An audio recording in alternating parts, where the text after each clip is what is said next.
guys, welcome to the Instant Match Reaction. My name is Jessica. I'm your host. You can follow me on Twitter at It's Just SheKnows. This is SheKnowsArsenal. Let's get into it. So when I actually I got to my computer and I'd already written in Arsenal 1, Crystal Palace 2, a deserved loss. I didn't even change the wording because then I saw that we had scored a goal. I thought the game was over. And to be quite honest, that goal doesn't really change much of how I feel about this game. And yeah, I think let me just start out by saying this that before this game, during the international break, I had tweeted that I thought we would, within the next 4 games, get something between 5 and 7 points. And I had marked the Crystal Palace game as a draw, not only because they're the draw specialists, but because our last couple of games against them, we had drawn like 3, won 1, lost 1. And because I just didn't see how we were going to score goals, I was trying to figure out where all this belief was coming from in terms of like what was going to change from the international break to this game that gave so many people this idea that we were going to just come out and be completely different than what we were against Brighton. I was wondering how we had solved the issue of being pressed, creating chances, things like that. Those things don't change overnight because the reality is that they've been an issue since Arteta's been manager. And a lot of people have kind of clocked this kind of Arteta thing where everything has to go perfect from minute 1 for us to win. We kind of can't give up a goal. We have to score first. And then from there, it's just kind of hope for the best. And we rarely put teams away early. And it's kind of bit us in the butt again, like today. I didn't really understand why anybody thought that this game was going to be easy. You must have not watched Crystal Palace and you must not have been watching us because we don't score goals. When we get across the halfway line, we absolutely have no idea what we're doing. We score. It's like every single game is pretty much the same. We go out and we try to press the team and we try to get an early goal. If we don't get that early goal, it doesn't matter. Then we start sitting back for the rest of the half. And that's essentially what we did. But the issue is when you absorb pressure, you have to have a strong outlet and you have to be strong on the counterattack. We are neither of those. We're not strong on the counterattack. And we also don't have a strong outlet in terms of a striker that can hold the ball up or anything like that. And so as Crystal Palace began to press us more, come into the game, we inevitably got more sloppy. We started kicking the ball down the pitch and we just made life a lot harder for ourselves. It just is not that shocking. Like this game felt so much like the Brighton game, only it wasn't wet, it wasn't cold. We were at home. We scored the first goal, but we gave up 2. And 2 very similar goals as well. And the 2 people that gave up those goals, I'm very, very disappointed in. I think our midfield was not only non-existent, but when the midfielders touched the ball, they were technically unreliable, very soft on the ball, and just lacked the intensity required to play in this league. I've always questioned our ability to be intense the way the Premier League requires you to. I have no idea why. I mean, Crystal Palace, for me, technically is not a better team than us on the ball. But if you add a little bit of intensity, a little bit of pressing into the game, you can easily shut us down in the midfield. Thomas Partey is not really showing himself to be the press-resistant midfielder that I know him to be. Sambi Lokonga tends to be a little bit unreliable and a little bit lackadaisical on the ball. We've seen that before. This time he got severely punished for it. And when Odegaard doesn't want his ankles kicked, he starts hiding behind his man or going really, really wide and vacating the midfield. So this game, I don't like the draw feels like a loss, just like the Brighton game felt like a loss. We're not picking up points and we should be. I mean, the Brentford game alone set us behind. Dropping points to Brighton and Crystal Palace has set us even further behind going into a game against Aston Villa, a team that I don't think we match up well against because, again, it's a very intense team that likes to sprint, run, hit, kick, things that we don't really like.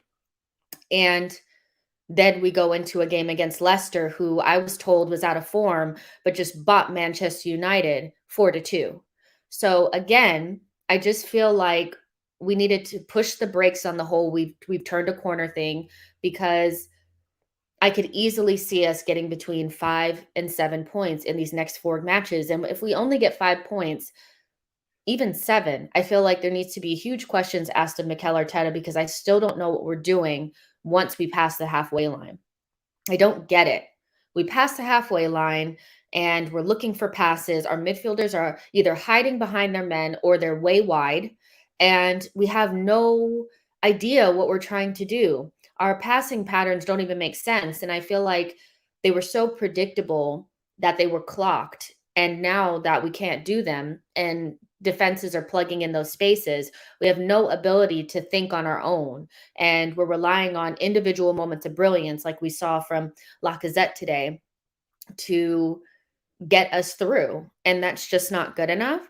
So, yeah, I'm worried. I'm worried. I am worried. I think that I didn't know what was going to change from the last game to this one. And I'm not surprised that nothing looks different, because we've had these issues for the last 2 seasons.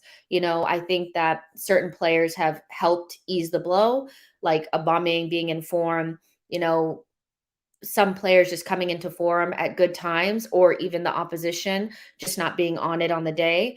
But if we're not on it and they are, they can get at us. And that's really, really scary. So let's see what you guys have to say. Javier says free Laka. I think I predicted, or my hopeful lineup included Lacazette, and I don't know why we don't use him more. Because without an outlet, if you decide that you want to sit back and absorb pressure, you have to have an outlet. Pepe is not a good outlet. Aubameyang's not a good outlet. Our kids are not good outlets. The only person that we can actually kick the ball to up top and collect the ball and keep it for us is Lacazette. The Brotherhood says, actually missed the game tonight. How do we play? Wow. Mr. Austin says, free Laka. Nashville Gooner says, pretty poor Brotherhood. Declan Riley says, that was pretty garbage. Midfield was awful. The midfield was not only awful, but non-existent when we were in possession. And so we already have a weak midfield as it is. Thomas Partey is somebody that I'm looking at very closely into the end of the season, because you don't spend 45 million on a midfielder and they make relatively no impact on the team. And this is, I know there's a lot of context here in terms of like who he's playing next to and all of that, but all in all, he's not taking care of the ball well enough. Although I do think it was a foul, I do think that I expect Thomas Partey to do better on that first goal. He's not adding anything offensively for us. He wasn't press resistant and beating his man today. He was very apprehensive to try to dribble past people. His passing was atrocious. And so having somebody that you spent so much on and you're not really able to get the most out of them is a little bit worrying. It is. G. Kasi says, big up Jess. Sad to see celebrations as if it was a UCL winner. Midfield was absolutely vacant. It's terrible. Our midfield is already weak as it is. And then when you vacate and you have both of your, Thomas Partey in the center back position, and you have Sambi or Odegaard playing out next to Tierney, you give Crystal Palace, a team that doesn't have a good midfield, run of the midfield. And we are so like, it's like Arteta doesn't want to play in the midfield unless he has Granit Xhaka. And I think that that's really, really stupid. If I'm honest, like, I just don't understand, like, teams with lesser midfields play in the midfield. Why don't we do that? ESR, Odegaard, and Thomas Partey is a midfield that if you vacate it, you're leaving Thomas Partey for dead. And you don't want to do that. Sambi is very lackadaisical when he has the ball at his feet. So, yeah, we need to also think about that as well. Tony says, I blame this result completely on Odegaard. Odegaard is somebody that I feel like the more I watch him, the more I think that he's becoming a good time Charlie, where when things are going fine, he's on the ball and he's happy and he's in it. But when the game is difficult and you're getting your ankles kicked and the other team is not allowing you just easy possession, he's he's like non-existent and unable to impact the game. And so he's looking a little bit like, I mean, I'm not going to count him out just yet. These are two poor games, but the Brighton match and the Crystal Palace match was quite similar. And I think a lot of players that played really bad against Brighton also played bad again today. They showed those same frailties. Thomas Partey was one of them. Odegaard was another one, and Saka was also before he got injured was not having a great game. Yep, it was 2 points dropped, 12th place. I mean, the funny thing about it is that before the game, there was this tweet going around, and people were getting really excited about feeling like if we beat Crystal Palace and we beat Aston Villa, we'll be in fourth place. And again, unfortunately, I just want to be a little bit more conservative because I don't trust this team. I don't think it's as good as people are making out to seem yet. We can be excited about these players and hope that they get better. But fundamentally, if you can't score goals, you don't win games. And we don't score goals, so we can't win games. And I don't want to hear any shit about Ben White, um, Ramsdale, or Gabriel. I think the three of them had solid matches, deserved way more than what they got. And really, their fullbacks let them down, and the midfield in front of them let them down. And that's not their fault. Tomiyasu had a horrendous game, quite similar to the game that he had against Brighton. He worked really hard, but he was another person that stood out to me as technically flawed. And you can't be out there just kicking the ball down the field or losing possession, dawdling on the ball. He needs to get up to speed. G. Cossey says, you were right about your predictions.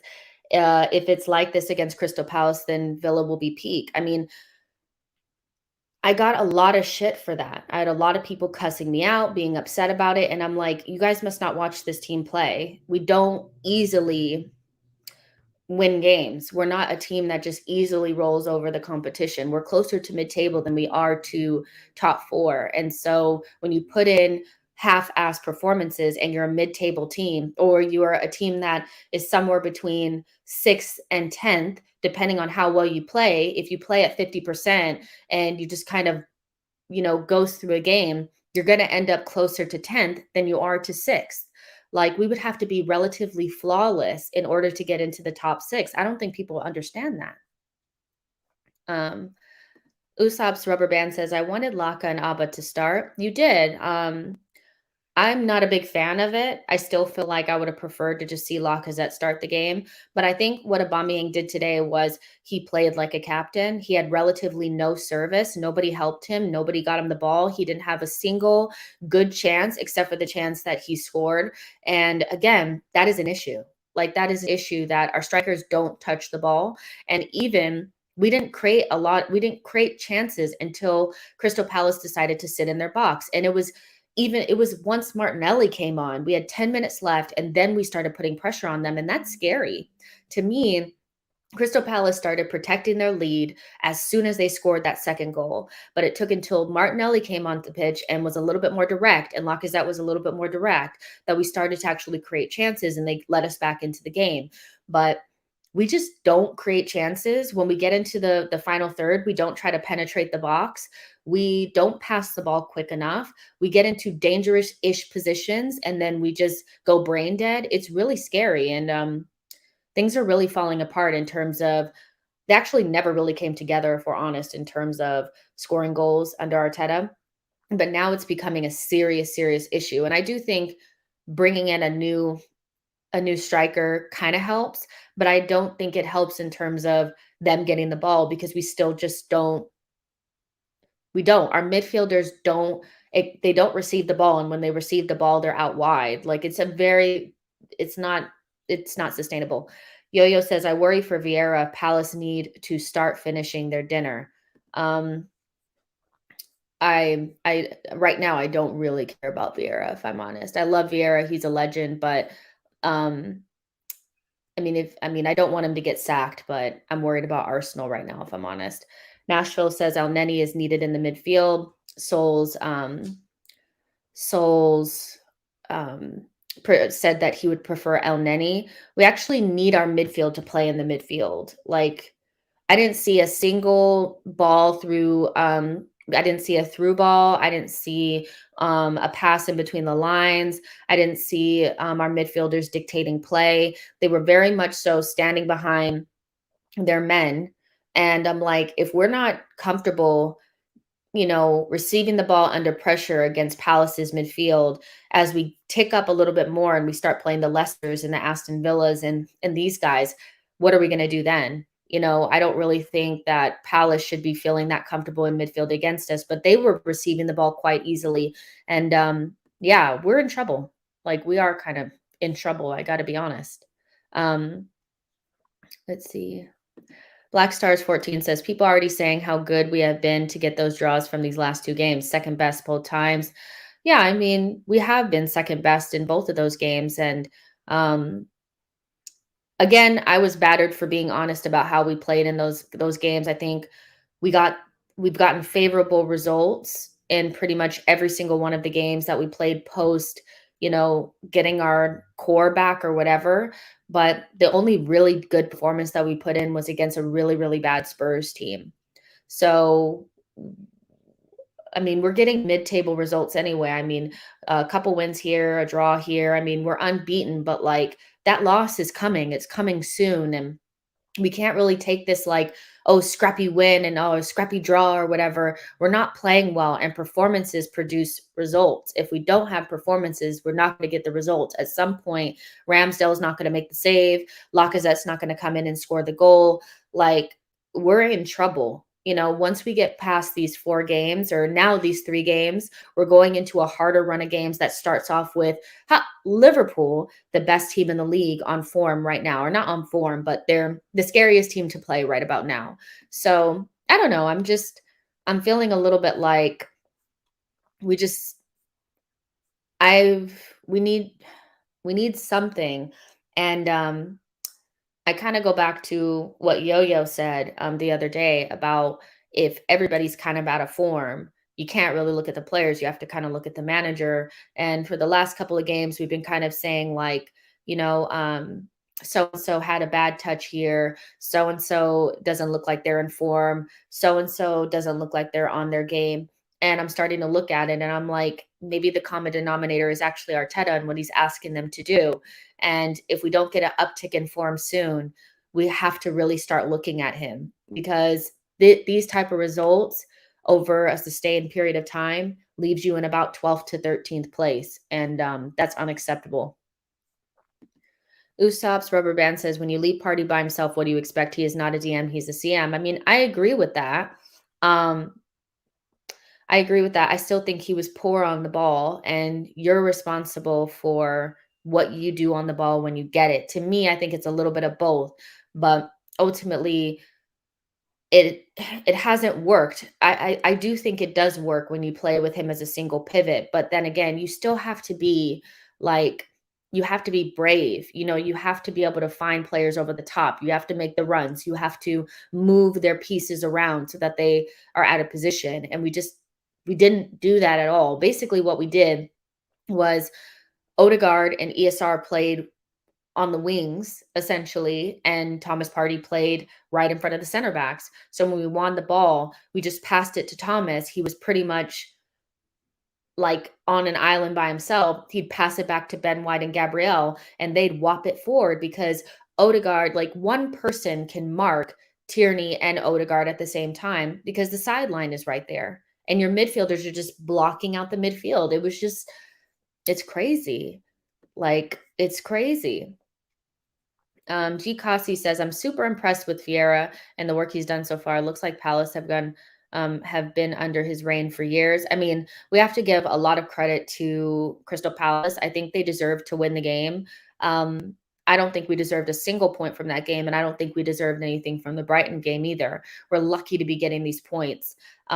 Crystal Palace was better coached. They had a better game plan. They never really looked under threat. We scored that goal early, and it was one of those where they just kind of rocked on after that. But it also helps them when we decide not to put any more pressure on after we score a goal. And that's kind of what Arteta does. Like, And there's nothing really wrong with it, I suppose. If you go out there, you try to press really hard, and then you score the goal early, then you kind of sit back, allow them to have a little bit of possession, and then you try to play on the counter.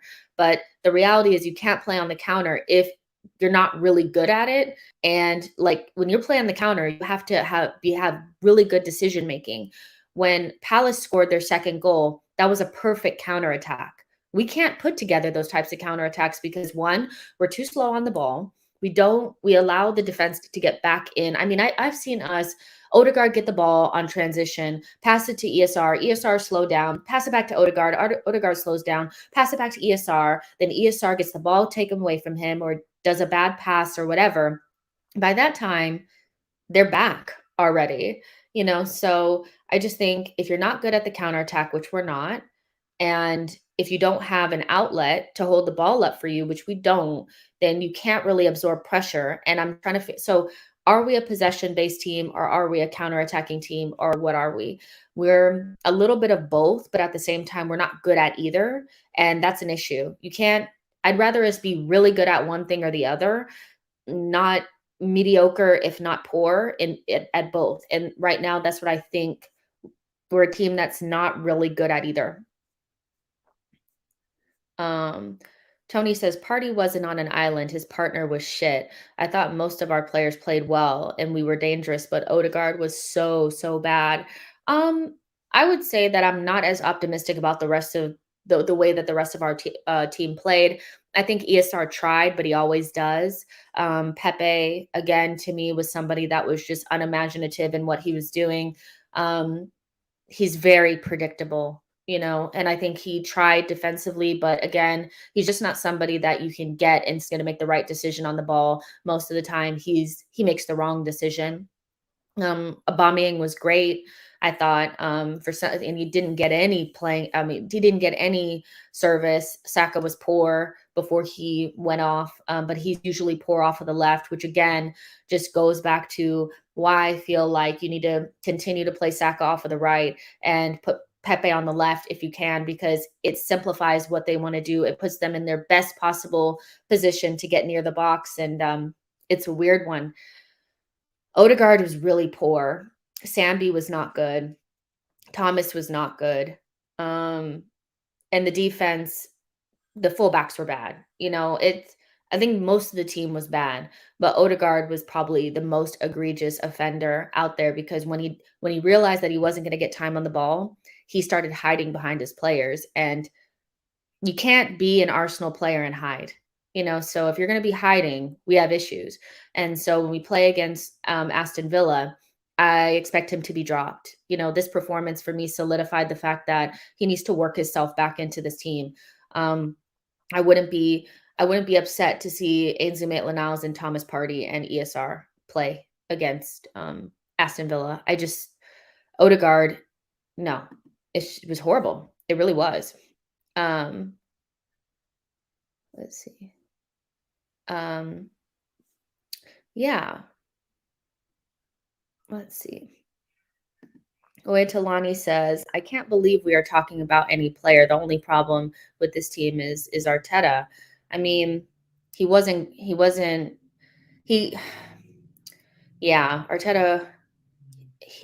he's had two games in particular where he was kind of out coached by the other team, but I don't think you have to coach your team very well to beat Arsenal at this point. Like, you know what I mean? I don't really think it's any more difficult than press, you know,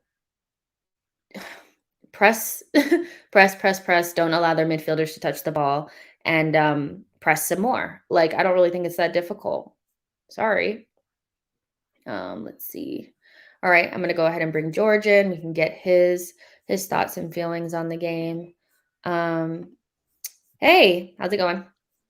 Oh, I'm livid because this is the second time I haven't been this angry since Villarreal, and this is completely on Mikel. And I said in my preview how we are going to do build-up is going to be key in terms of how you're going to perform in this game.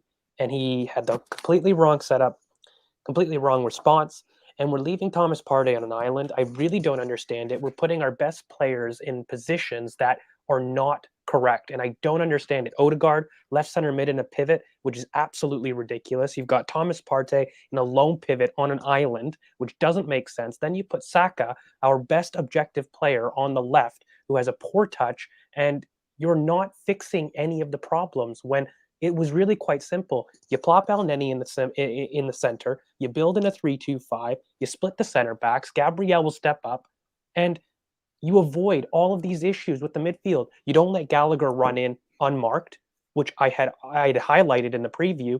It was just very annoying to me that he didn't respond, even if you felt that you had a different setup. Cool.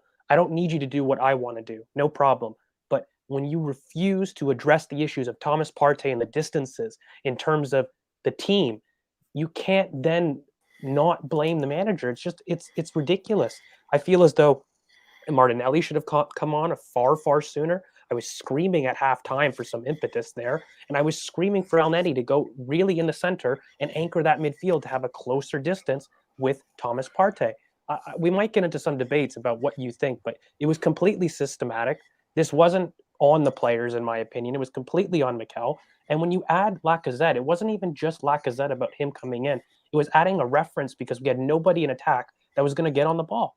And so what you do is you add Lacazette, and shock, horror, people end up having more fluidity. It wasn't really a player issue. It was completely tactical, in my opinion. And I'm livid because this is the second time after Villarreal where he's refused, after inoptimal conditions, to replicate those attacking patterns. When we had the issues with Xhaka against Villarreal, I said, let's put Bukayo left back. Let's replicate those same patterns, but let's do it the best we can. He refused to do it until we were in the league and we were too far gone. Now, when we have Xhaka out, the best solution is to have an anchor next to Thomas Partey, and he refuses to do it. And so it's the second time. It's a case of fool me once, shame on you, fool me twice, shame on me.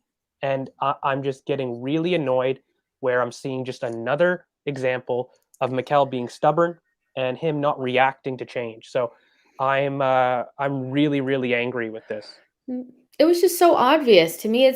We had the same issue that we had 2 weeks ago against Brighton again. And I don't really understand the idea of when your midfield is weaker because you don't have your ideal person to weaken it further by having no midfield available to you at all. I feel like when we have a weak midfield as it is, so why do you give up the midfield space? I feel like when I looked at the game, I saw Thomas Partey very close to the center backs.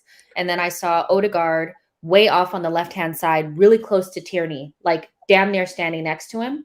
And then ESR on the sideline standing next to Pepe. And I don't know if he thought that he was going to get good triangles going on the wide areas, but we didn't. We just made it so easy to defend us, but we did the same thing against Brighton, where we just said, you know what, we don't have our best midfield, so we won't live here. We'll just vacate it completely, Souls, what do you Jess, I'm think? even more Oh, go angry. ahead. I'm sorry. I'm even more angry how you have a left center mid pivot of Odegaard that you allow to float and have a Burnley 2.0 tactics when you've got Conor Gallagher, who we had, I don't know, I wasn't maybe here on the preview, but I had highlighted Conor Gallagher in terms of his floating runs in behind. And, how can you have Odegaard as the free role when you have Conor Gallagher on the opposite side, who is always going to have time and space, along with Oates and Edouard? And then when you see that not working, why don't you add a defensive player with some kind of verve, some kind of pace to meet his marker to control that? And then you get Thomas Partey higher up. We had zero central transition control, which was ridiculous given it was a 4-4-2. And it was absolutely ridiculous that 65 minutes in, we still haven't seen a change in order to fix that midfield problem, which was absolutely the case. So despite any kind of refereeing decisions that you might want to say, which, let's have it right, it was a straight red card. Absolutely. That was ridiculous. I don't know how that wasn't a red card. But tactically, how you can sit there and see the distances that we had in midfield along with defense and our attack just boggles my mind. And, you still basically didn't fix it until you had Lacazette coming in late and you put Martinelli on, who, by the way, absolutely had an immense game. Lacazette, a player I really critique, immense game. He came in. People were willing to fight. So I don't understand it. People suggesting Ainsley Maitland-Niles, he's not tracking his runs. Like, you needed a defensive-minded player to track Conor Gallagher and Odegaard. Even if they were going 4-4-2, these guys like to drop into that space. Why was he not in? I don't know. And then Gabriel starts sitting off. Why? Because he can't go into Odegaard's space. So I don't understand it. You then had us drop deep with our defensive block. Why? Because we were trying to facilitate Odegaard, who was very, very poor, who was never going to track Conor Gallagher. None of those things were ever going to happen. So it was just perplexing on so many levels. To me, I didn't really see anything different from the Brighton game to this one. Like, I really didn't. Like, I saw the same issues once again. And as soon as we got pressed, we couldn't make a decision. I mean, Vieira made a very simple change and told Odegaard to drop in deep into our midfield and get off of the left-hand side because Tommy kind of had him pinned out there. So easy because we don't have any midfield to battle with him at all. But, you know, Souls, what, I mean, you look like you're about to cry. Sorry, you know, but I'm pretty optimistic about this game. I think I was pretty spot on saying that I just didn't see. I was like a tie I could see, and I actually think we probably should have lost that. But what do you think, Souls? What are your thoughts? Do you know, every single person who wanted Sambi Lokonga, who wanted this midfield, who wanted Arteta out, you asked for this lineup, and this is exactly what you get. I've gotten so much stick for saying I don't want to see this single pivot or a double pivot of Partey and Lokonga. And I've said, bring Elneny in. And people have said, well, what would he do? Better than this. When you bring, look, let's break it right down to the basics of football. What Elneny offers you is risk adversity. That's what we need, someone to be risk adverse. We need someone just to pass the ball backwards. Conor Gallagher and the other midfielders were pressing us like no one's business. I've said it before, this midfield cannot handle presses. So what do? You counteract that with another midfielder who's going to be defensively aware. And look, one thing Elneny does, he works immensely hard. He gives it 110% every single game. And that's how you counteract them presses. What you don't do is bring on two other attacking midfielders. And I don't get the notion Partey's at DM. Since when? I don't get it. I just don't understand what is going on. And I've said it so many times. Play Elneny, you control the game. You have a controlling midfielder that allows Partey to do his thing. Odegaard probably plays better. Then you bring ESR onto the left. And what the fuck is it with Saka on the left? How many? Do you know what? This is the first time. This is solely on Arteta. This is completely on him. Why are you now putting your best player on the wrong side? We didn't even have a press. None of this team. We went in with there were so many tactically mixed messages. Like, I'm so furious because we went in with the idea: are we going to press? Yes or no? Aubameyang was clearly up there pressing, but Odegaard wasn't. There was no second man run. There was no trigger. And so not only do you have spaces in midfield, but now you're having a half disjointed press where no one is going to follow their second man. It's absolutely ridiculous. In terms of Elneny, it's not even just his industry souls. It's what would happen to Gabriel. Gabriel would step 5 to 10 yards up the pitch. And guess what? When we had our best spell in the second half, what happened? Our defensive line was higher up. White was far more aggressive. It's just it's getting to the point where it's not even just that person in terms of industry. It's the effect on other people. It's that Gabriel would step up. It's that Odegaard would not be in that position. In fact, we wouldn't have a left center mid in that area. You wouldn't have the pivot. It's just a wrong tactical instruction. Jess, I know that you said that you didn't see anything different in Brighton. I did. Odegaard was right center mid, and now we had him back to Burnley at left center mid when it didn't work then. Our best periods in that game came in the second half. I mean, the positions were different, but the reality, like, when I say I didn't see anything different, what I say is I didn't see a midfield, period. Whether Odegaard was on the right or left, we didn't have a midfield presence in either game whatsoever for me. Odegaard Sambi was dropping into left back or whatever. Thomas was sitting back. Like, when I say I didn't see anything different, I see a disjointed team between the defense and the forwards. The forwards are starved of any service because we don't have a midfield. So, I mean, the specifics about where they are don't really matter to me because ultimately we're not getting our midfielders in good positions to be influential in the game. It's simple though for me. Like, I don't understand it because it's simple, because you can have the same attacking. This is why I'm so upset. It is simple. Yes, it doesn't matter in terms of having them on an island, but what you have to absolutely do is have Thomas Partey higher up the pitch. This has to happen. That's the first tactical instruction. Second, the next one is not having our right back drop deep as much and put Elneny or a center mid that drops in between the two and splits the center backs. Because we have two center backs that are front footed. That is the issue for me. And those things have knock-on effects in terms of your defensive line, in terms of your distances in midfield. You wouldn't have isolated Partey. You wouldn't have people dropping deep into a block that just leaves everybody open. You could have a press, regardless of Odegaard maybe being poor on the ball or whoever is poor on the ball on the night, whether it was Pepe or whatnot. Your distances in midfield, your distances between your different lines have to be right. And the reason I'm so angry about this is because Mikel, on average, has always been compact. He always has. Even if he hasn't done the right tactical instruction, he's been compact. He has not been compact in the last Do you know when he changed that though was against Spurs? And I know I don't want to keep bringing the Spurs game up, but the reason why we dominated that game so much in the first half was because we were able to go higher up because Xhaka was going to give you the defensive security you needed. And that's why I keep saying bring Elneny in and that structure comes back. It allows Partey to go forward. And guess what you do against a pressing team? You squeeze them. You don't allow them areas to breathe. And that's what we did for the first 15, 20 minutes. But it was not sustainable with this midfield. This midfield doesn't have the ability to do a 90-minute defensive press or high lines because they don't have the positional awareness. Partey doesn't have the defensive capabilities that a lot of what we're looking for in a partner for him. That's why I keep saying bring Elneny in. What you then do is you squeeze the pitch. That basically makes their press ineffective, and we're the ones in control of the game. And that's all I'm asking for. And I don't understand why Xhaka being injured has made Arteta think, let me throw my entire system out the water. I don't get it. I just don't understand why that's happening. Though, guys. He did this versus Villarreal, and then he had a weird way of putting Xhaka left back. And I mean, we didn't know each other then, but I was a big fan of putting Saka at left back to replicate the same Tierney role. And he didn't do it until the Premier League. Now we're in the exact same position now when Xhaka's injured. And what are we doing right now? He wants Odegaard. He's doing different systems in order to try to fill that void when the solution is simple. You put Elneny in, you put Thomas Partey higher up. It comes down to just factually not understanding who Thomas Partey is. And, I have a big problem because I feel fans and people mischaracterize this man.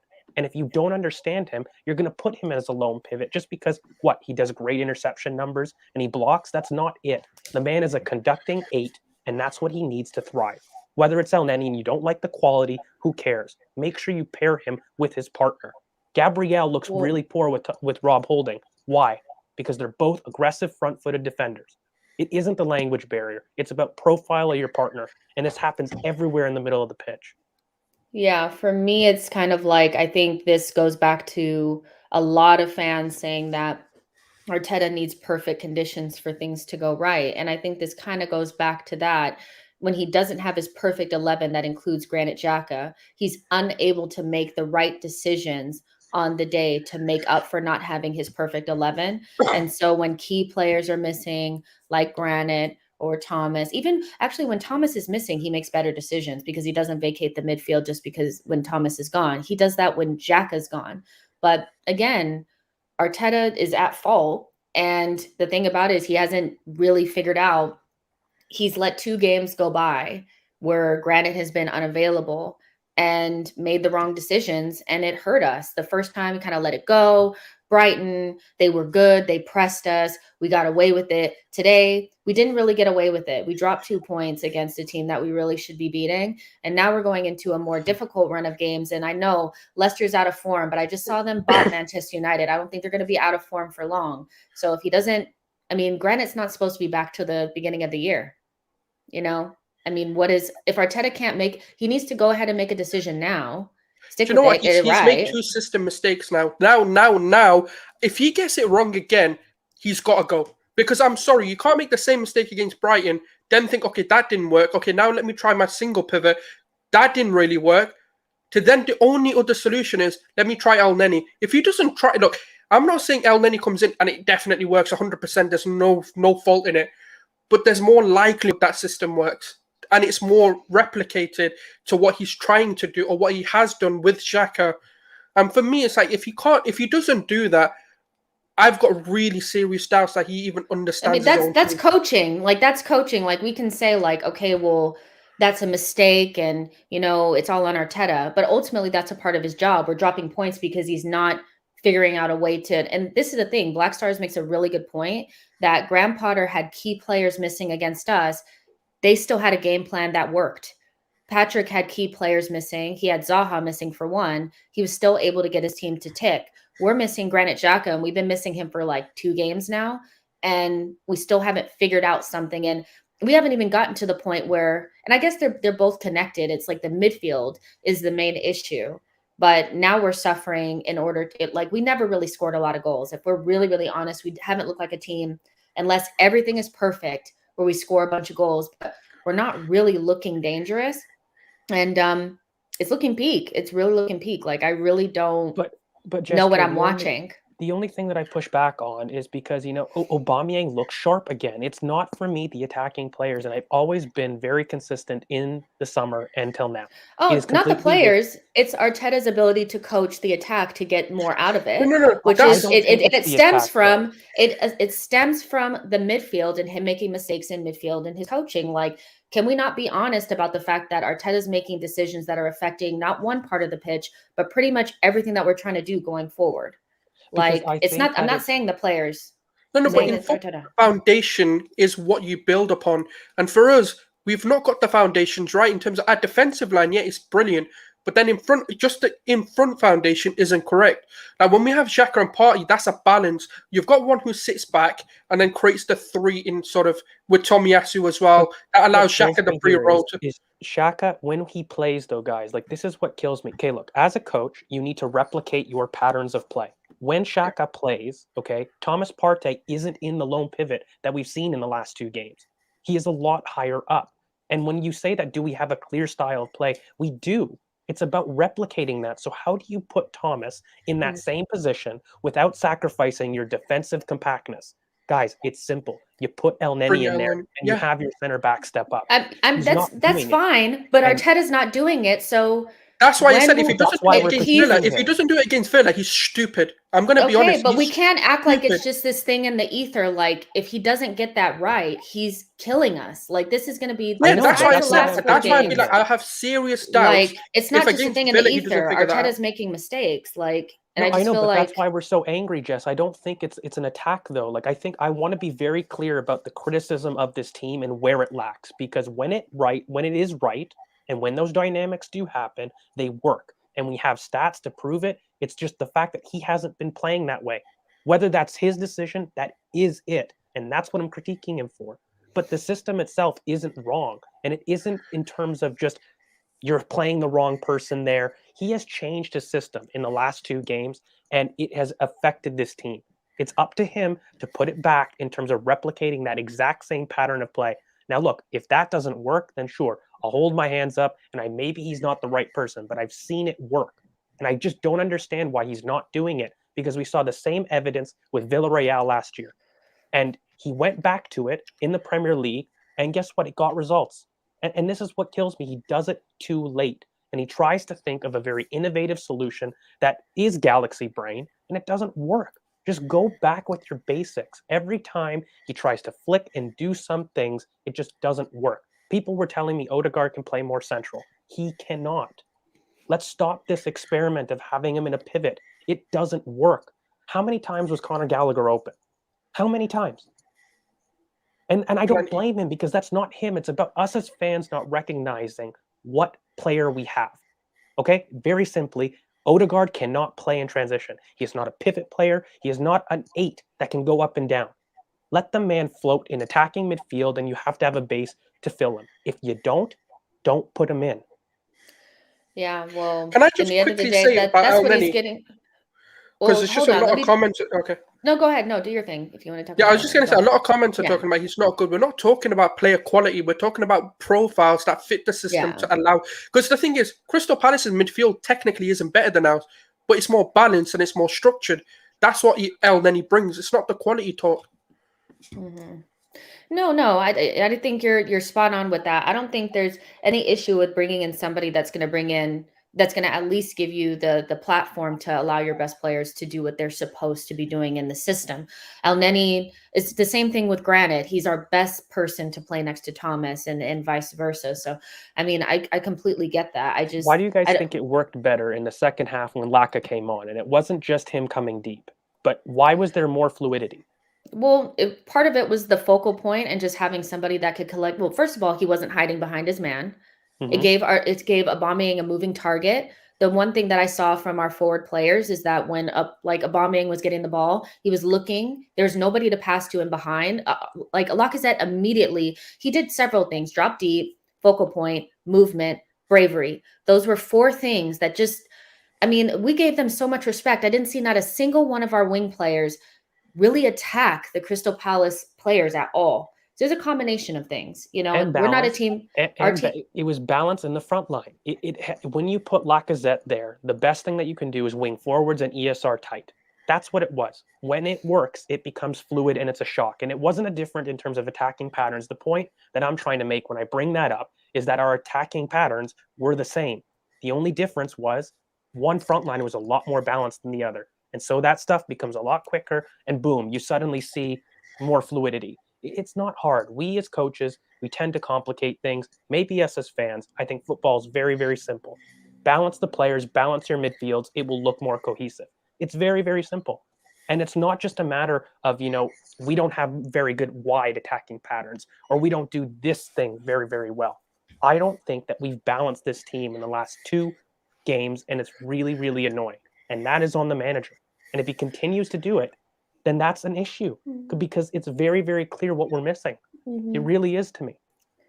Yeah, it's definitely clear, but I'm telling you that the next 3 games are going to be the easiest run. This last 4 games, like these 4 games plus the last 4 that we had, are the easiest run of games that we're going to have in this season, really. And after that, it gets hard. So it's not a matter of he was supposed to work through the kinks in those last 4 games. We got the results. Now we're seeing some real issues. And I get that Xhaka's out. That's so not an excuse to drop points against Brighton, to drop points against Crystal Palace. And although they played well, I just think it was more based on us not playing well at all. Like, I actually haven't seen the team that played against Spurs show up at all in the last 2 games. And some of that is Arteta. And so for me, because I think these are important games, a lot of people felt like we had turned a corner. And I get why, because we were playing attractive football. We had scored a lot of goals against, Spurs. We were getting the results. But I think we're more in that phase of still trying to see if Arteta can get the most out of this group. There's a reason why most people look out of form. I mean, most of our players look like they're underperforming. They're not and playing that's in positions Arteta. that help. Yeah. And it's getting annoying because, he has shown that he's been able to do it. This is what kills me, because I don't want to whitewash history about his time here. And I'm very cognizant of that, because he absolutely has shown an ability to do it. And he's shown an ability to adapt to system, but he just fundamentally always cracks when his very best midfield general, Xhaka, is out. He fails to replicate those patterns. But he has shown different formations. He's shown consistency. He has shown to do that in his reign. I just don't understand why he seems to lose his mind when his absolute midfield general is not available. I have a good probably reasoning for that, and it's probably just because he's inexperienced and he hasn't done this before. I think it could just be that simple. I think that's a really probably solid reason why. I mean, I think we keep going back and acting like Arteta is something that he's not. He's a very inexperienced person that's never been a number 1. And so we're looking at him like it's so easy, but maybe for him under pressure at Arsenal, it's not that easy to make the right decisions because he's never really made them before. And he doesn't know how to replicate it to get the consistency needed and get the performances out of players that are not as bad as what they look like. I don't think these players are that bad, and it just goes back to like this. I think this is a interesting comment from O'Malley. Everybody thought that Chelsea side was not as good when Frank Lampard was there. And I think Thomas Tuchel came in and took some of the similar things that Frank Lampard wanted to do and just was able to communicate them better because he was more experienced. Can Arteta get more experience? Yeah, of course.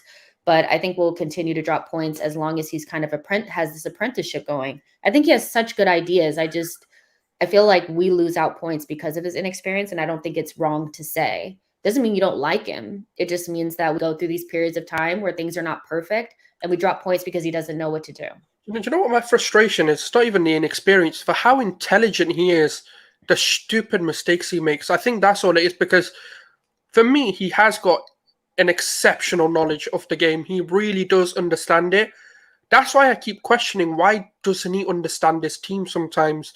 He's too smart for his own good, in my opinion. Yeah, that's the he's paralysis by analysis. The guy goes, I know exactly what's missing, but let me just try this very fancy setup that I think is going to work. When he tries to big brain it and be like, oh, look at my tactical masterclass. Like, no, sometimes. Do you know what I would have said? Play Elneny, you're a tactical masterclass, because you know why? You're missing one of your key midfielders, or your main midfielder. You've replaced him with a lesser quality, but you've still maintained the performances. But when this is constantly happening, then I'm like, just go back to basics. That's what's been working for you. It's like when he understood the 3-4-3 was no longer working, he changed it to a 4-2-3-1, stuck with it, and then guess what? He goes, okay, ESR is maybe 2 games and then he needs a rest. He plays a game, he needs a rest. Let me go get Odegaard or on number 10. He goes, gets that number 10. So he can identify it and he knows what he needs in those positions. But then it's when you're asking him for consistency, he ain't able to deliver. And when people get injured, key players get injured, he starts doing the thing. And so we've seen it before. I think we've diagnosed the issue, and I think everybody has a different idea of if we should stick with Arteta, knowing that we're going to have these issues, and that's fine. That's it's like that Pep Guardiola final syndrome. Like every time he gets to the latter stages of the Champions League, he seems to just be like, "Oh, let me pull a masterclass." You know what I always say? Pep Guardiola just needs to go home when they hit the semi-finals and just let the assistant take over, because you just need to do what you're doing. And that's the thing with Arteta. It's like, let me overcomplicate it for the sake of it. There's no reason to do it. Look, I think every manager that you're going to get is going to have a con. And when you look at it with the broad stroke of if he is inconsistent in terms of his experience and you accept some of those things, we make those exceptions for young players all the time, do we not? I mean, that's how everybody wants to build a team. And fundamentally, what it is making sure that you have less mistakes than you do wins. That's really what it is about football. And results is going to dictate whether you can stick or twist with the man. For me, I've said, we need to see 10 games. The one thing I've been very annoyed with on balance of play in this season, we've lost more points with Mikel's decisions than we've won. I don't agree that was the case last season. I felt as though he won us more games than he lost. This season, I look at Chelsea, I look at Brighton, I look at this game, and we're very particular, which is reasons why we lost. And those were on Mikel.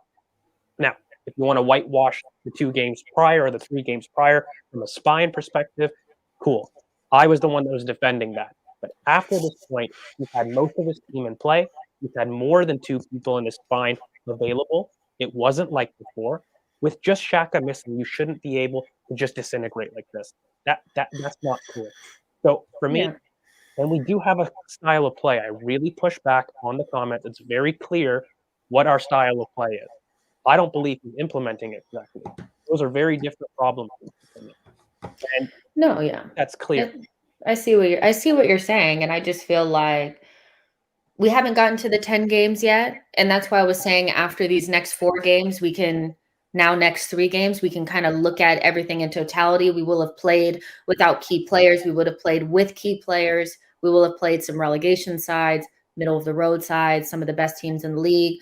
Then we can kind of look at the mix that we have and really talk about Arteta with a clear view. We still haven't quite got there. We haven't quite got there yet.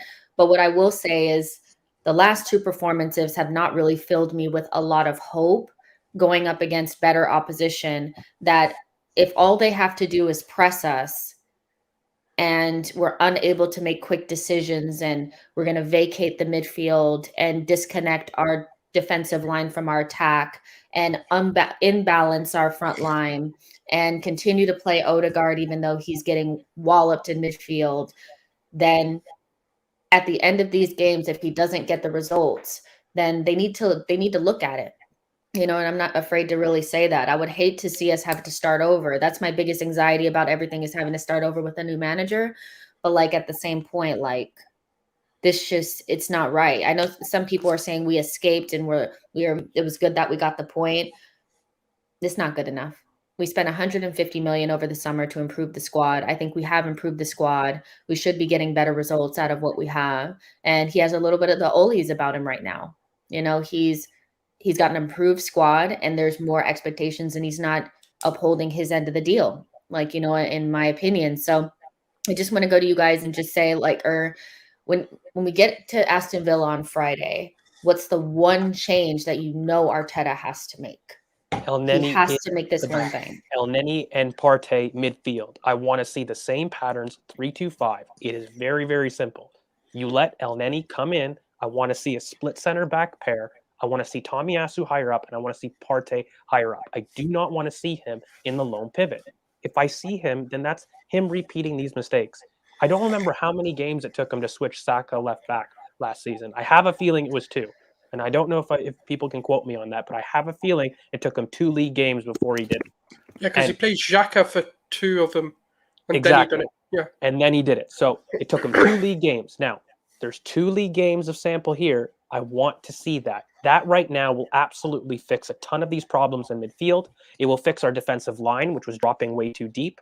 They will step us up 5 to 10 yards up the pitch. And look, I'm not a fan of Odegaard. I make no mistake on the channel. I think he was the wrong signing.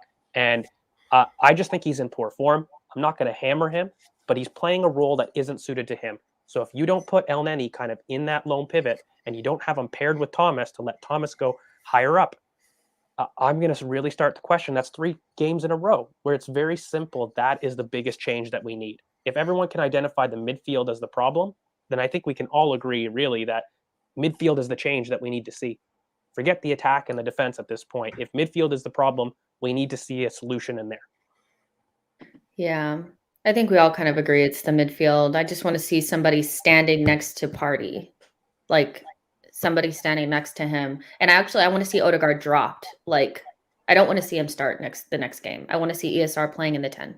Like, I think that's the easiest change that you really can make. It's just the guy's in poor form. And one of the things that I'm noticing about him is that he's having a hard time adapting to the speed and the intensity of the Premier League. Another player that's also really struggling is Lokonga.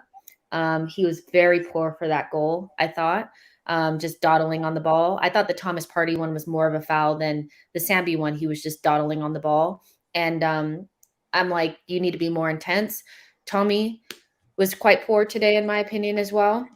You know, but one thing I do want to say is that I think Ramsdale was still really good today, and I just knew his luck would run out at some point. I knew he wouldn't get his hand to a certain ball or he would be in a bad position, and we can't always rely on him to make these amazing saves. He made 1 or 2 in the first half, and it was bound, like he was bound to get scored on. But somebody that went under the radar that I think had a really, really good game was Ben White. I think some of the balls that he put in, some of the runs that he made out of the back, that defense deserves better. I think Gabriel, White, and Ramsdale in particular, because I think they've been the most consistent since we've gotten all our players in, deserve better.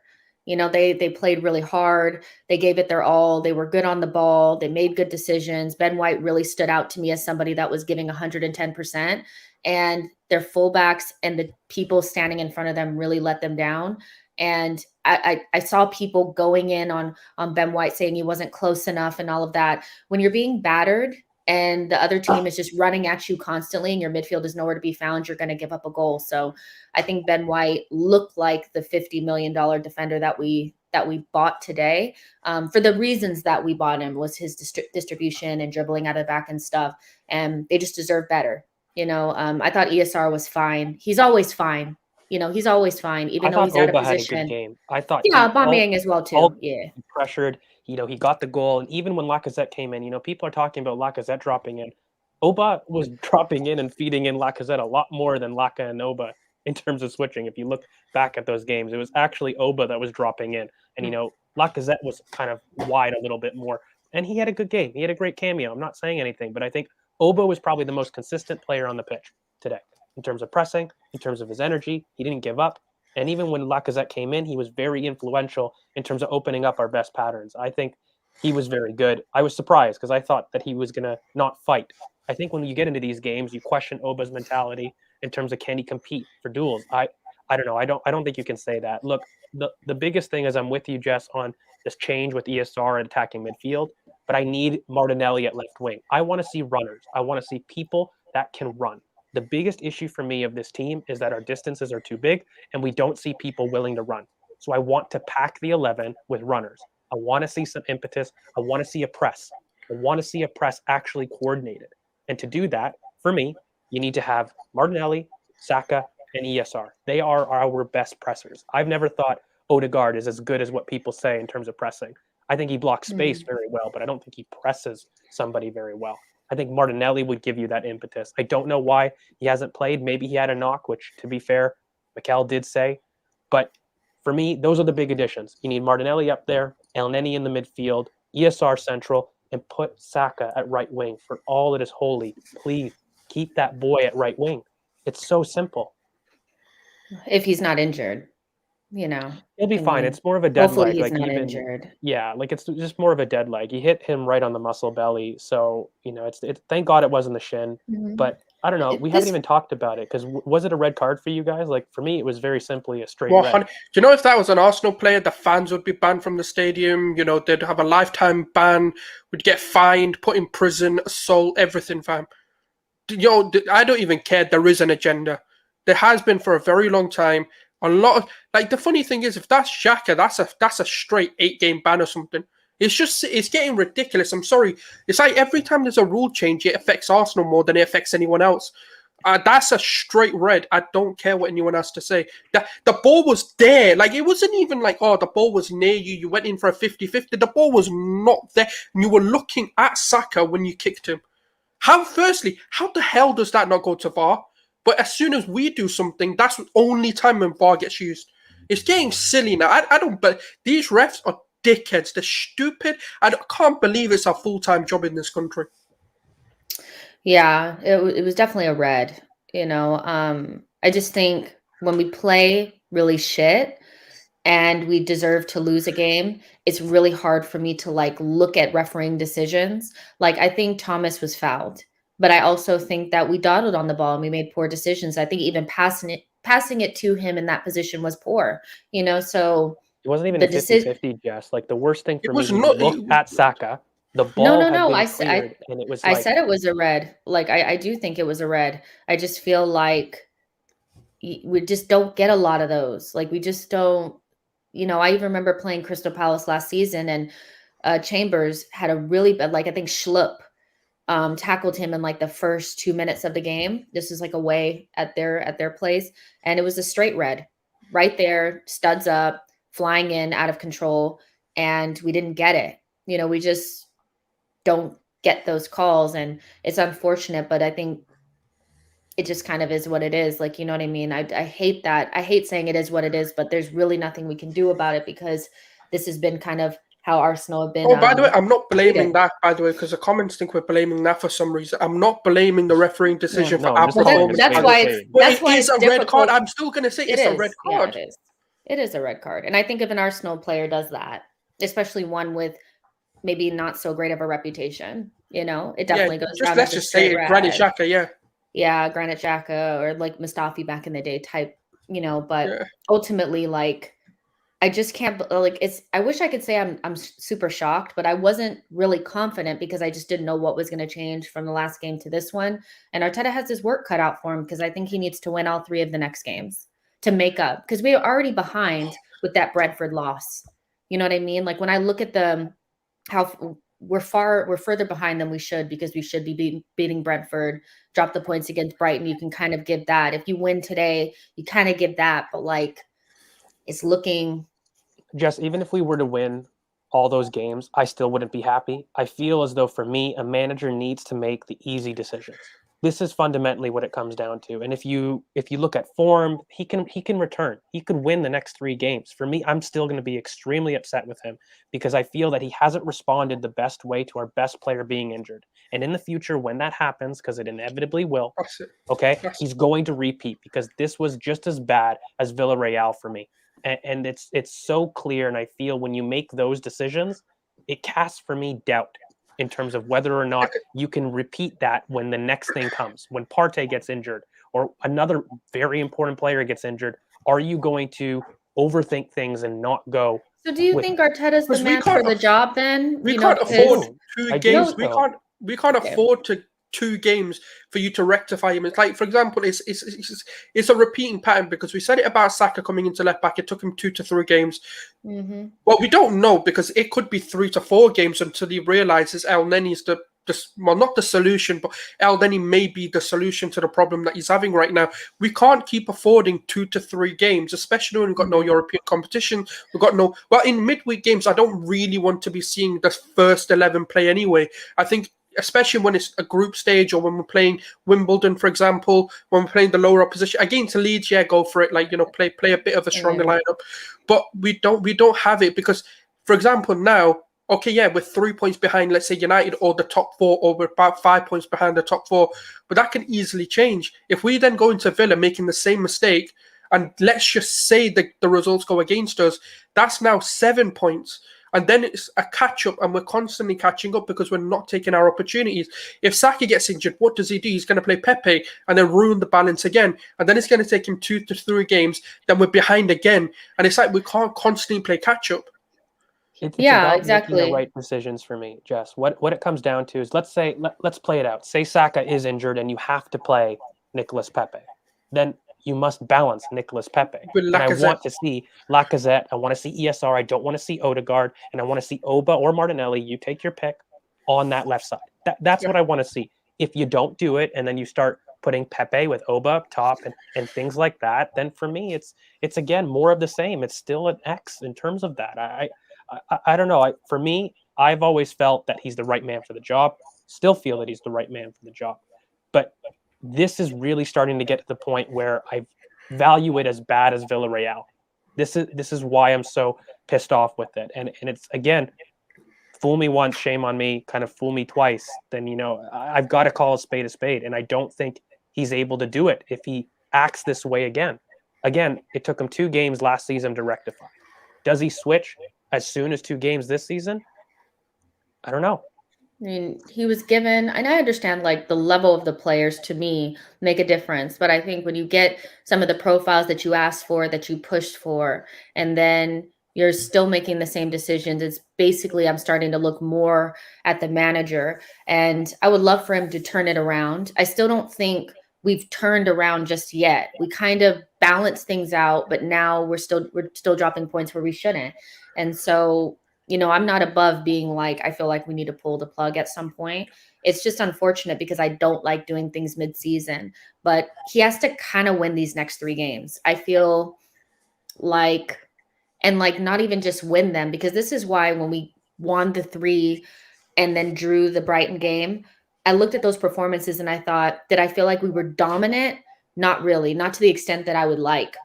The only really good performance we put in that was like, you could not debate whether or not we really deserved to win that game was Spurs. And I would like to feel like that more, because we know performances make results. At a certain point, we will start getting slapped about. And if I'm Dean Smith, if I'm Brendan Rodgers, if I'm Ranieri, who cares? If I'm these managers, I'm thinking Arsenal look tasty, even at home. We were at home. A lot of people said that was going to be a determining factor. I didn't really think that, but yeah, we are at about an hour and 9 minutes. I don't know. It feels so depressing. Like, there were some positives in terms of the defense, but we still gave up 2 goals. Although I think if we're not at home, we lose this game, very simply.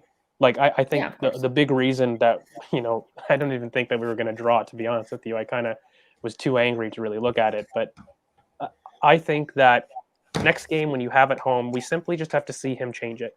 That's really where I'm at with it. If I don't see him change it, then he's repeating his mistakes. I don't really have an excuse for him.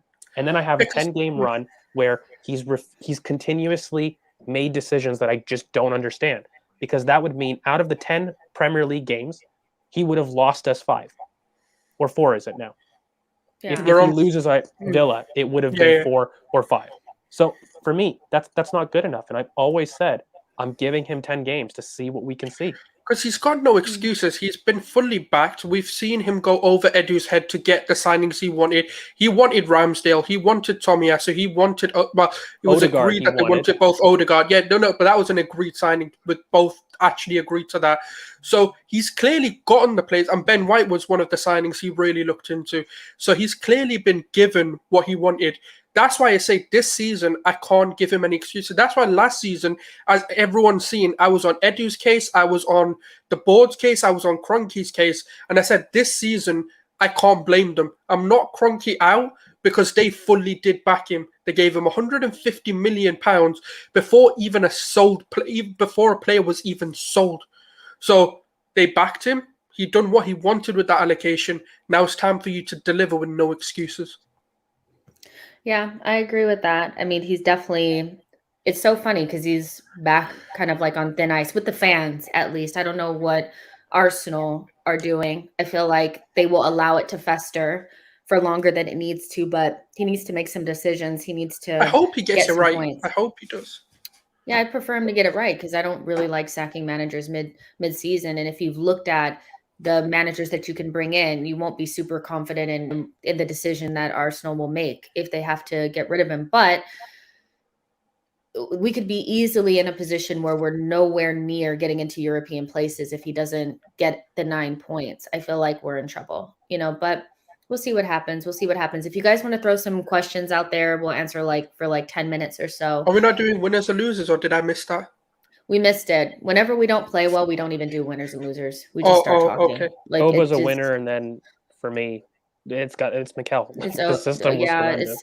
It's Mikel. I also think Odegaard, because I hated the way he played against Brighton, and I hated the way he played today, and it just pissed me off. Like the way that he acts. Like he wanted to smack him on, innit? Brighton pissed me off more than today because I think the role he was in today was just so stupid. So I knew he would perform, but that's still, again, he was one of the worst players on the pitch. So it's not like you're wrong for saying him. Yeah, I guess because I just expect him to play like a captain. He's supposed to be this captainy, leadershipy dude. And so when you lose the ball, you can't just be like doing one of these and, chilling or whatever. I'm like, I need you to freaking run. And I have this thing, like, even with Sambi, I think he needs like somebody to light fire under his ass sometimes because he's so slow on the ball and he's slow when he runs. Like, I was saying that in transition, he needs to have intensity, and this is what annoys me the most with him and why I want him higher up as an 8, because if you're going to do that, I don't want that in our back line. And look, so when do you blame the manager? Like, if you recognize that, like, do you blame the player for performing a role that he's not suited to, or do you, Yeah, it's a tough one. It's both, in my opinion. But it's kind of like Jacko before Arteta kind of got his hands on him. Like, before, he was always in really bad positions that left him exposed, and Arteta was good at putting systems in place to make him not as exposed. And I wish he would do that with some of the players that we really need him to do that with, like Thomas Partey. I think it's unfair.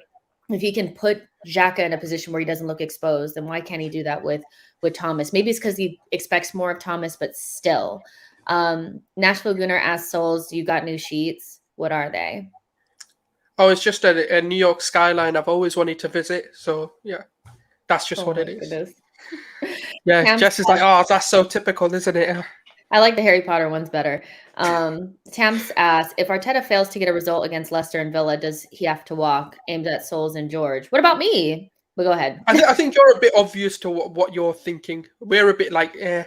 Oh, yeah. Well, no, it's not result for me. It's about how you lose that game. Like, if we do another without putting Elneny, or if we do a Pepe and then you don't combine the balance with him, then like I don't think that he's ready for the job at this point. If you lose playing with those formations, then I don't associate that with you.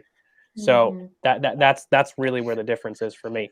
But yeah, I'm kind of done at this point in getting excuses from him not balancing the team, because he does this like too often. He doesn't balance the front line, or he doesn't balance the midfield. I just need balance. That's all I need. I'm pretty much the same. If he can't balance the team, especially now he's had 2 games where he's tried to, it's not like he tried the same thing just to see if it'll work again. He tried 2 different midfield combinations and they both didn't work. So this is what I'm saying. Now it's like, okay, now the only thing you haven't done is Maitland-Niles and Elneny. Unless he comes out and says Elneny's injured, in which case, okay, I'll back off and say, okay, fair enough. I can't really critique you on that. But then you play Ainsley Maitland-Niles because he's another defensively minded midfielder in our team. So that's what I just want him to get it right, or at least on paper get it right. And if it doesn't work, then cool. I'll hold my hands up and go, you know what? He did what he needed to do. It just didn't work. When's the last time that we pretty much did everything right and we put in a performance and we lost? Usually when we lose, there's like very huge, obvious errors, or we just don't show up at all. And that's an I issue can't for think me. of anything. Yeah. Do you know what I'm saying? Like, because sometimes you lose, but you still put in a good performance, and it was just like little things. It's Party Elneny against United at Old Trafford when we won 1-0. Yes, I know it was a penalty, but it was one of the most controlling games. Yeah, it was one of the most controlling games I've seen. If we had lost that game and still played the way, and that's the thing is, usually if we get things right and we play up to our level, we do win. And that's what pisses me off. Like, you know what I mean? It's like when we get it right. But it's like Leicester last year. Yeah, it's like Leicester last year when we double-manned them, we pressed them with 2 men, or even 3 at times, and we had the right balance, and we beat them 3-1 when they were on the form of their lives. I don't know. So it's like, look, I need questions. I need questions answered. Like, is Elneny injured? Yes or no? Like, I really need to know that. He went on international duty. And that's what I'm saying. Unless he is, then there's no excuse on why he's not playing. Yeah. And is Martinelli injured? Like, how much of a knock was that in terms of how many minutes FPL could it said you allow? 50% chance he's playing. I don't know what that means. But for me, like, I would have had the subs way earlier. Like, were you worried about him giving him more than 10, 15 minutes? Because I don't understand. He should have been subbing at 60. 100%. Yeah, me and George were screaming in the chat that Elneny and Martinelli need to come on as soon as fucking possible. Exactly. He waited too long. I need to know what that issue was. Why don't you take off Odegaard? Like, what was your reason for keeping him in a team when he wasn't performing? Right? Like, unless he put Elneny on, then I think Odegaard might have performed. Why did you bring on Lukunga that you were keeping Partey deep? Like, these are questions that I need to have answered, you know? Like, I wouldn't have done them, but if I can see your logic for why, I could sympathize.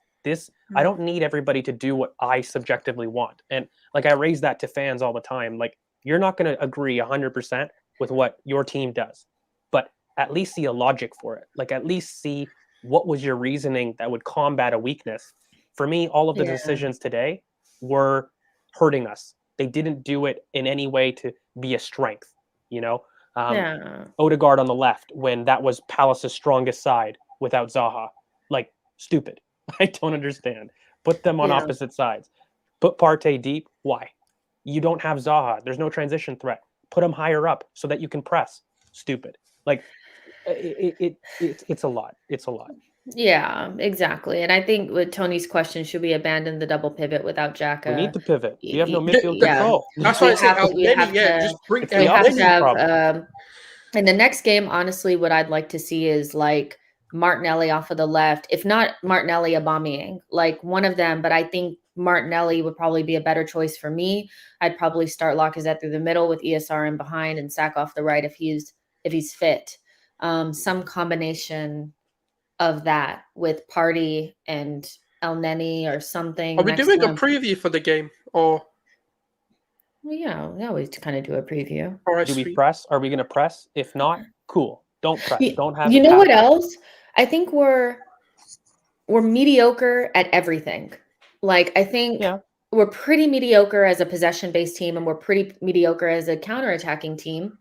Why don't we become really good at both? It's like Arteta was like, we have to be able to win in different ways. But you know how like in life, you have to kind of perfect one thing and then move to the other. It's like we're trying to be both, and we should be, but we're not really good at either. Like we're not. We are when we've got the right team. But the problem is when conditions are perfect, essentially. In a way, yes. But at home, sunny day, perfect 11. The other team doesn't show up. I don't mean it in that way. But what I mean is like this whole shoehorning players in. That's what ruins the balance. When we've got the like I said, if we bring Elneny into this, we become a very good possession-based team because he's one of those players who's going to look for the least risky option. And sometimes it's actually a good thing. I know people hate it. Oh, he's always passing backwards, sideways. But sometimes that's what you need. You know And what we need? that's I'll be the very issue. specific here, guys. We need to go back to our roots. This is a pivot team. This It team, is. in general, is a pivot team. We need to stop with the experimentations of isolating Thomas deep. I need to understand why Thomas is a 6. He is not. I've said it so many times, and he continues to be. And we just need to stop putting Saka on the left. Like, why? Like, he is our best player. Exactly I why? don't I don't get it. understand the answers. Like, there's very specific things that I need answers to. Do you know what the funny And thing I'm is? not Pepe getting played better on the left last season. He did, because he focuses decisions where he can't, like, he doesn't have time to think. It's more instinct on the left for him. You cut the angles and it's more focused. That's why he improves. But for me, why do you sacrifice your best players? That is my question to Mikel Arteta. If I have to be really specific right now, why are you hurting Thomas Partey? Why are you hurting Bukayo Saka? Because they are our best players. I wish we could do a Q&A with him, honestly. Because wish. I don't understand it. Tawanda asked, do you think European qualification Yes. is still possible? Yes. Like, from the number standpoint, of course it is, but the way that we're playing, I wouldn't bank on it. Again, I still need to see something different. It's definitely still possible, but like, you know, and he can't miss out again. Like, he can't miss out on it again, like 3 years in a row or 2 No years. excuses. There's I no don't think he gets excuses. I don't think he gets the rope to do that. I really don't. Yeah, I mean, he shouldn't, because he's already had enough time, you know. So, but yeah, we'll end it there. Yeah, I want to put this one up here because I just feel a little bit like, I feel like a lot of people that were premature in saying that we dodged a bullet about Madison need to roll that back. We got a lot of people in our face like Odegaard is a better option. Madison When is Leicester have dead. their center backs back, they're going to go on a run with him. I was like, you actually make no sense. Like, Madison is unequivocally the better player out of the two of them. Madison is just better than Odegaard. And right now, Odegaard is going like this. No, Odegaard is going like this, and Madison is going like that. And I would just wait before I start making those huge claims just because he wasn't good in the first couple of games. I can make it now. That's going to be, people are going to eat their words on him because, you know, they have a team right now, Leicester, and without their center backs, and they have an issue progressing. Like, you know, a lot of their issues right now are because they have people injured.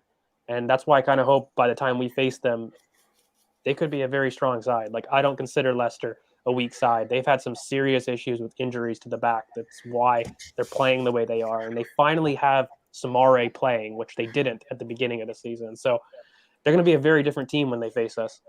Yeah, I mean, yeah, for sure. Here's the last one from Banky. Banky, thank you so much. Did you guys watch the character, determination, and pride with which Brentford stood toe-to-toe against Chelsea? Our team lacks characters and are simply just not good enough.